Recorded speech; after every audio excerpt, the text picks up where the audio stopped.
வீடு எங்க இருக்கு? இதான் வந்து.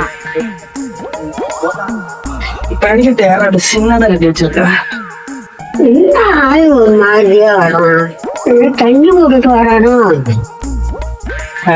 எங்க அந்த கிழமை சாதாயத்தை போட்டு வந்து பிரச்சனை பண்றியா? சாராயத்தை குடிச்சிட்டு பிரச்சனை பண்ணாம இப்ப சர்பத்தை குடிச்சு நான் பிரச்சனை பண்ண முடியும்? பிளட் இடியட் கிளவி. உனக்கு என்னடா வேணும்? ஆமா 10 மணி நேரம் நலமா வச்சிருக்கீங்க. இருக்க சொத்தானிக்கு எழுதி வை.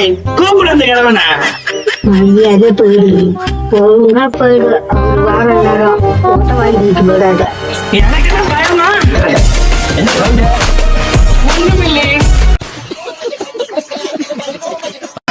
ஒண்ணுமே இல்லை. அதனால பார்த்தேன் ஒரு சவுண்ட் கேட்டுதா, அதான் பார்த்தேன். சவுண்ட் கேட்டாப்புல இருந்தது, அதான் பார்த்தேன். ஒண்ணும் இல்லைல. அவன் தான் என்னமோ சொல்றான், அதை என்னன்னு கேள்வி. இல்லடா, இல்ல தாத்தா, காலேஜ் ராமா அதான் சும்மா நடிச்சு பார்த்தேன். ஒழுங்கா பண்றா, ஒழுங்கா பண்ணு. புரியா அவர்கிட்ட எரியா